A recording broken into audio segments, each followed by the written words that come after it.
Coffee, Cows, and Crops is produced by the Peace Country Beef and Forage Association and hosted by Extension Coordinator Johanna Murray. On this podcast, we discuss management practices and research results with scientists, ranchers, researchers, and farmers.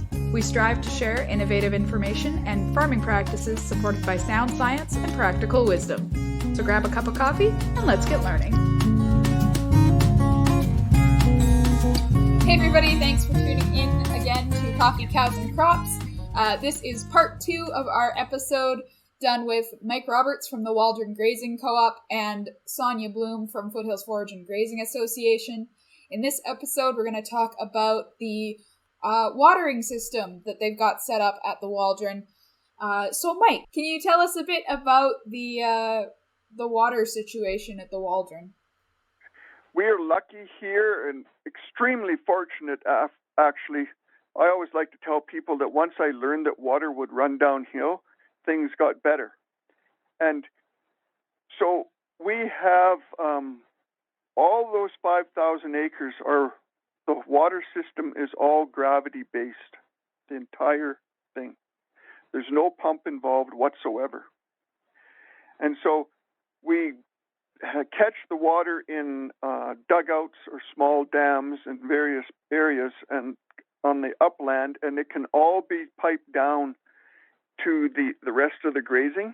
And typically that was considered to be the poorest part of the ranch because the water was so poor down there. And even though there was water, come to August, the water quality would go way down and the cattle had to enter the dugouts or the dams to get a drink. And it was just not a good situation. And now it is turned into the most productive part of the ranch. And it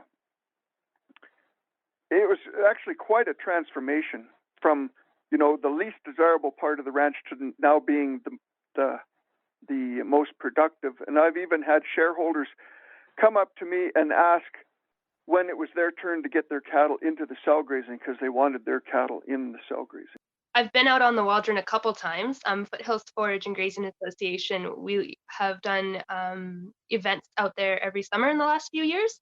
And the one topic that seems to be one of the most popular is the water development. And you touched on it a bit by explaining that the water on the Waldron is all fed through gravity.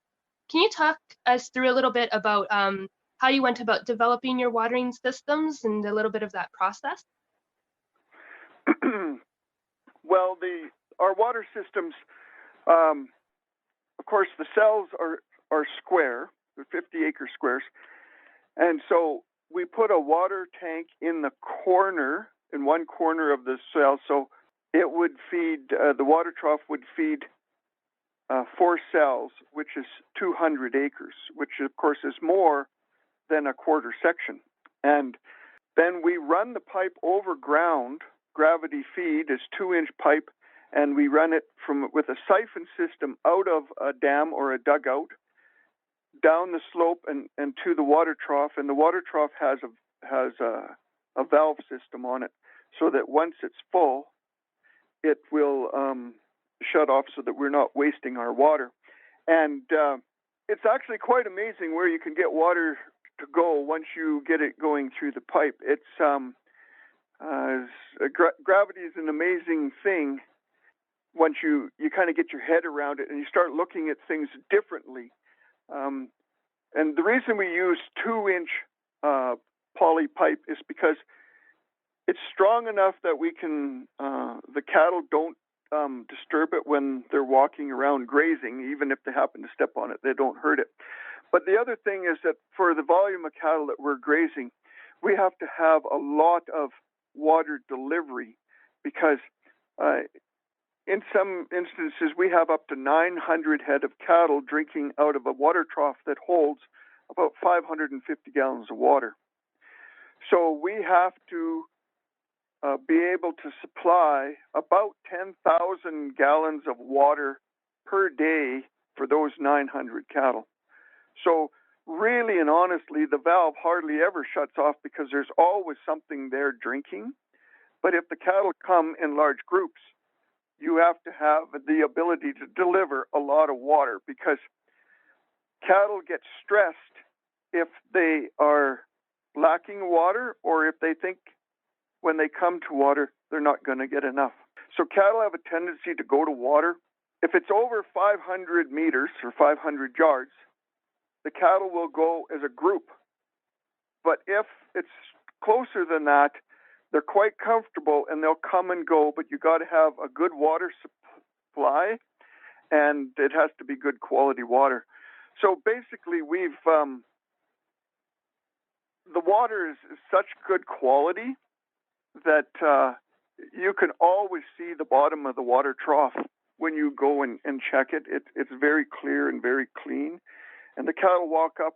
They don't have to go into any mud. They don't have to jostle for position. They just go up. They take a big drink, and then they just leave.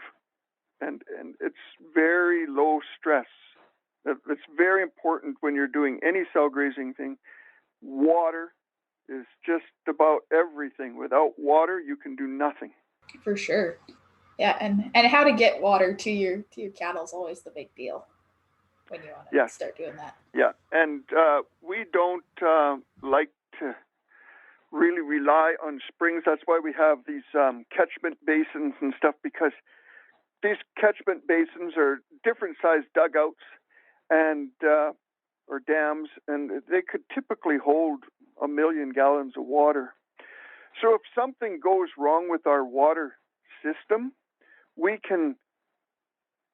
have a few days to work on it to get everything going again, or like we don't run out of water. You said you have all above ground pipes. So I was wondering if you have trouble with your water pipes freezing and how you deal with that. Well, the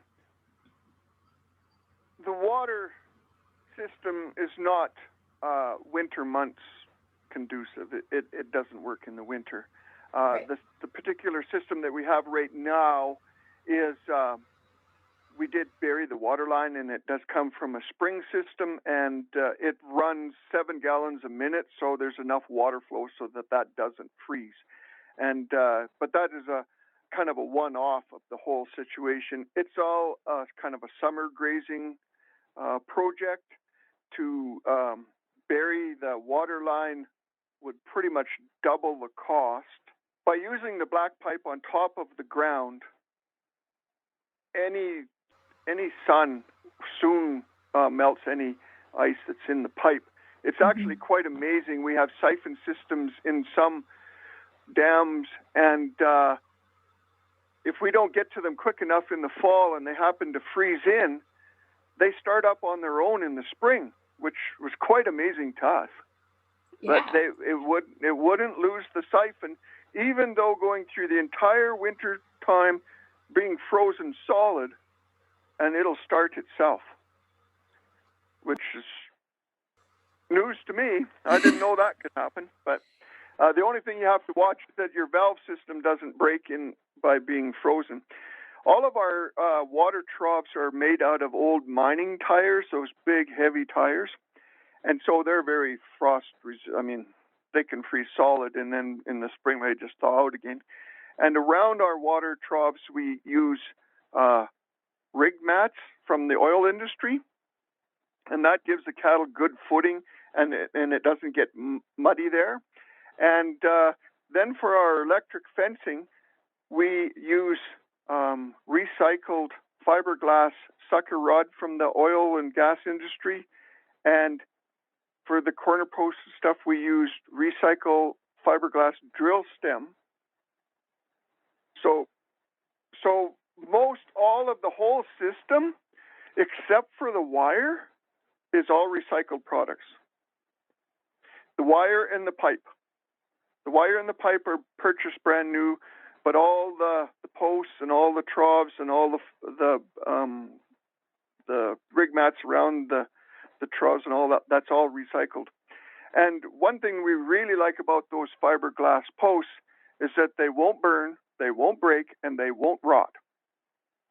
So they're very long-term, but by saying that, though, they're also easy to manage. So if you have a situation where you've put up a fence and you realize that maybe it would be better 100 meters to the south or 100 meters to the north. It is no big deal to move the fence. It's no big deal to pull the fence out and replace it in a totally different angle, because it's quite easy to deal with. Another reason that we really like the electric fencing with the high tensile wire is because the elk, we have a large elk herd here in the neighborhood of 1,000 head of animals that live on the ranch, and they are attracted to the cell grazing because the grass there is more palatable and highly nutritious, because it's mostly all regrowing. It has lots of time to rejuvenate itself in the season. So the elk are attracted there. And the elk can graze anywhere they want, but they go to the cell grazing. So their elk can be very, very hard on fences. And 3-4 wire fences are very restrictive to elk movement, especially when they have their young calves. And the elk herds, we have a large elk herd that'll calve here on the Waldron, and they calve out there where the cell grazing is in the open country, and we assume that's so they can see predators from a long distance. But then when their calves are born and they start to congregate and they want to move, the electric fence is only one wire, 32 inches off the ground, and it's very easy for them to move through that. The cows can go over and the calves can go under. But if an elk herd with calves comes up against a 4-wire barbed wire fence, the elk calves are very much like horse colts. They can't figure out how to duck their head to get through the wire, and they'll continuously throw themselves against the wire in panic, trying to follow the herd. Whereas with this electric fencing, they just filter through, and it hardly even slows them down. So it's good for us because we don't have to fix a bunch of fence, but it's also very good for them because it gives them more freedom of movement, not near so restrictive. So, but, and until the last 7 to 10 years and the advancements in electric fencing and solar power, this really wasn't economically viable. But the solar systems now and the electrical fencing systems now are so good that we can use them year-round, and we don't even turn them off. We just leave them on year-round, and it was just a groundbreaker. I would say that electric fencing is the probably the most underutilized technology that's available to grazers. It's just so. It's such a game changer once you realize how to use it. But that being said, if you don't put it in properly, then it won't function properly. You got to put it in properly. Cool. Thanks, Mike. I'm going to change it up just a little bit here. When we talk about rotational grazing, water development, fencing, we all know that it sounds really great, but it can be quite expensive. And one of the things that I believe the Waldron has been successful in is securing some grant funding to help with some of these costs. Are you able to kind of talk about the process? Well, we do have a conservation easement with the Nature Conservancy of Canada. We work with cows and fish, a small amount with Ducks Unlimited, and ACA, which is the Alberta Conservation Association. And so we're always looking for ways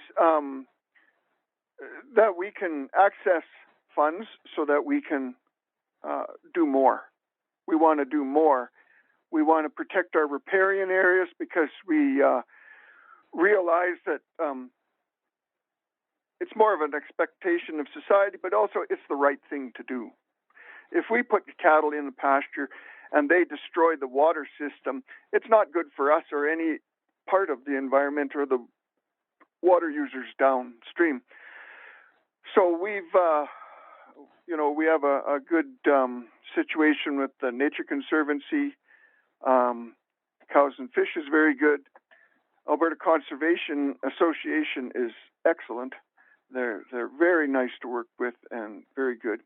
One thing that I would have put out to these organizations many times, and this is also would go for government programs, is that they need to make it easy and more fluid, and maybe they need to have their own specialists who can help you through the process, because it is foreign ground to us to apply for these grants, and it's very, very difficult. Like with the Foothills Forage and Grazing Association, they have Sonia to help with environmental farm program applications, and that is vital to making these things possible. If you can't navigate the bureaucracy, you just throw your arms up and you're done. You don't do anything, and so then their end goal is not achieved. It's something that needs to be addressed. Yeah, that feels pretty common. We hear that quite a bit. So I guess as a follow-up question for that, you have seen some value in these partnerships. Can you walk us through what that value looks like on the Waldron?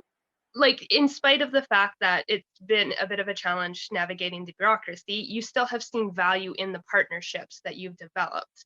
Just wondering what the partnerships have provided for the Waldron. Well, with the Nature Conservancy, of course, there's an endowment fund that each year that we can draw from, and that helps us with the water systems and just mostly it's the financing of it. And because, like you said, it costs a considerable amount of money, but it does pay back in huge dividends. Not only is it all financial, but it's also very environmentally friendly and sustainable. And I'm not really a great fan of sustainable. The word sustainable, I like to say progressive. A progressive system where you can make things better. And so NCC, Cows and Fish, ACA, they've all been, once we can navigate the issues over getting the grants, then it's really good to fence off these stream systems and just watch how fast that nature can repair itself. It is quite amazing. I mean, you got to understand that these water systems and riparian areas in this grassland is very resilient. It just needs to have a rest, a seasonal rest. And once you can achieve that, then it's quite amazing how it recovers. Awesome. And we're starting to run a bit low on time here. So before we sign off, are there any tips or tricks, Mike, that you'd like to pass on to our listeners just before we sign off here? Well, I think communication. I stress to any young person who is going to university or college, or even those people who are not, is to work on your communication skills. Because if you have an idea, you have to be able to portray that idea in a way that the other people who are involved will buy into it and will want to become part of your vision. If you need to have good communication skills, because I always say that 95% of my job is actually communicating with people, and the cow part of it and the grazing part of it's only 5%. But to get anything done, and it doesn't matter if who you are communicating with, but it's the the people that work for you, the people that you work for, the organizations that you work with, your bankers, the lawyers, the pipeline companies, everything that you need to have good communication skills. Highly, highly underrated. You got to have the very best communication skills. Absolutely. Communication is so important for being successful in agriculture. I think that is all the time we're going to have, though. So thank you both so much for doing this episode with me, or these 2 episodes now. I know I've learned a ton, and hopefully it was useful or interesting to all of our listeners as well. Well, that's good. Yeah. And now, before we do sign off, if people want to look you up or check out the Waldron, you guys have a website or something, right? Yes, there is one. I don't even know what the Waldron Grazing, I think it's called. Yeah, and there is a website, and we're quite open to giving tours, and we've done quite a few activities with the Foothills Forage and Grazing Association.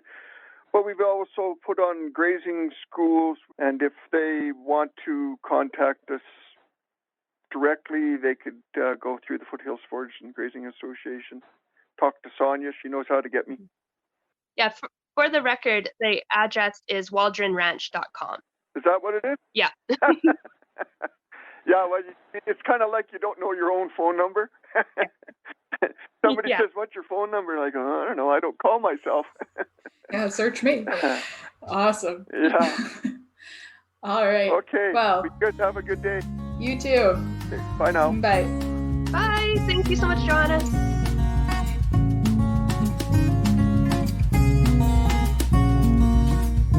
Peace Country Beef and Forage Association is a research and extension group based out of Fairview, Alberta. Our mission is to help producers thrive in an agricultural system that is profitable, regenerative, and attractive to future generations. To learn more about what we do and see the results of our research trials or our archive of newsletters and fact sheets, check out our website at peacecountrybeef.ca. Want to get in touch? Have a burning question or a topic suggestion? Send us a message on Twitter, Instagram, or Facebook. Thanks for listening.